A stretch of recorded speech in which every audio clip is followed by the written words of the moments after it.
Gary Gallagher's voice was flat when he called 911 to report finding his parents in a pool of blood. He shared the farmhouse with his parents, and after finding his father dead in the living room, they later found his mother upstairs. The 40-year-old son, an ex-hippie organic farmer, was now a murder suspect. After all, someone had slashed through the boys' throats 30 feet from where Gary sleeps. There were no signs of a struggle or robbery, but what mostly bothered the police was that as they were looking around the house trying to get some evidence, Gary was tending to his tomato plants quietly by himself.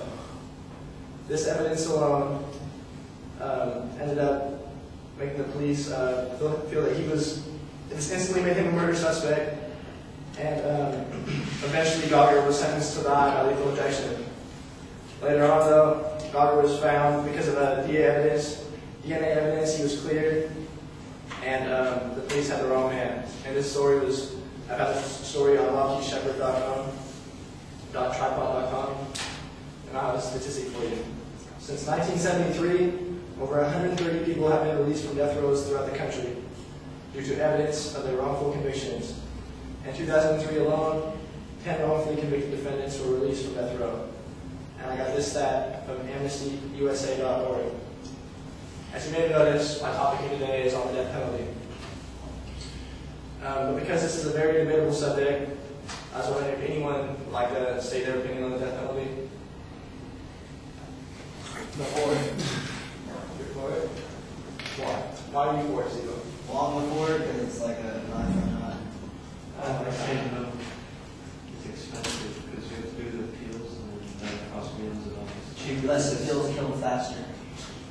Okay, well, in my personal opinion, I feel that there should no longer be a death penalty for capital offenders because it is an immoral form of punishment and it wastes money that the U.S. cannot afford to waste in the economy. Well, first off, I feel that the death penalty is immoral because, like Steve says, it has an eye for an eye mentality. I feel that this sends the wrong message to American people and other countries across the world that look up to the USA. The population of countries that look up to the USA and try to follow our lead. This mentality usually creates a sense of revenge. And when we're younger, I feel like at school, a lot of teachers try and teach us that there's an issue, we should walk away, we should be the bigger man. And this is like the complete opposite of that. This revenge-hungry philosophy inevitably leads to a cycle of violence. And a good example of that is the Israeli-Palestine conflict, which has been going on for over 60 years. But like I was saying, I never quite agreed with the idea that murdering a murderer was justice. I feel like that sends the wrong message. And if you really think about it, it seems like capital punishment is just another type of premeditated murder. Furthermore, when the death penalty takes the life of a criminal, a perpetrator's whole family is left to think about the criminal's consequences. This really ends up punishing a whole family and the criminal's friends for this one person's mistake. Whereas at least if the person was left in jail and alive, you can go see them, visit them. If they have children, the children can still come see them. And that's important in someone's life. Furthermore, when the death penalty takes the life of a criminal, it also makes a lot of people, like the public, could end up sympathizing for them. And really, we don't need people sympathizing for criminals with cruel intentions. Alright. Secondly, I feel that the death penalty should not be implemented anymore because it is so expensive. It actually causes taxpayers to spend several times the money that they would have to spend to keep someone in jail. And personally, this isn't what I want my money to be spent on. I mean, with all the problems in the world today, I'd rather have used maybe on education or or poverty or the environment. There's way too many important issues out there for us to be worried about criminals like that. Be wasting money on criminals. Also, on the side, I feel like if I were to be sentenced to life in jail, I would rather be killed. I wouldn't want to have to live in jail my whole life with bad food. I mean, being surrounded by a bunch of lunatics, no entertainment, and you're just in some little room all day. I feel like killing the the capital, but killing the criminal really just gives them the easy way out.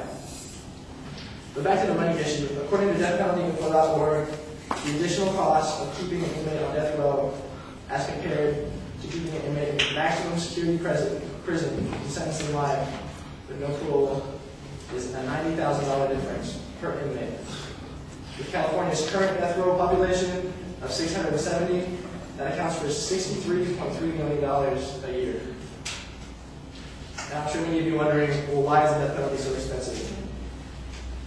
Really, it just comes down to the drawn-out process that the Constitution requires us to use to make sure that no innocent people are executed for the crimes that they do not commit. However, as you can see in my story earlier, in my introduction, this is not always the case. Innocent people are convicted sometimes.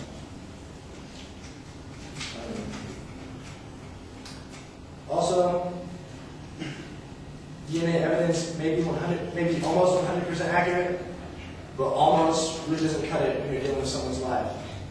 I feel like someone's life, when you're deciding someone's life, you need to be 100% clear cut, and you need to really know. You can't just take someone's life for a shot at gas. Doing research, I saw leading counter arguments. For example, justice is better served when the death penalty is used. DNA testing can now effectively eliminate almost all uncertainty. And there's also, with no death penalty, that overpopulation in jails will become worse. However, I clearly beg to differ. I feel that, first of all, justice is not better served. Obviously I wouldn't be doing that in my speech on this, but it was better served. But when it comes down to DNA testing, I feel that, like I said earlier, almost all uncertainty really isn't good enough when it comes down to figuring out whether someone should live or be killed. The overpopulation issues in jails, I feel that with the money that we save annually, we will have plenty of money to donate to the prisons and build more rooms for prisoners. In conclusion, I feel that the death penalty is not as effective as many may believe. As you see with the information provided, it is an extremely costly form of punishment, and it replaces justice with a hunger for vengeance. In reality, killing a murderer will never bring the victim back to life, and therefore it really doesn't accomplish anything, while sending a negative message at the same time.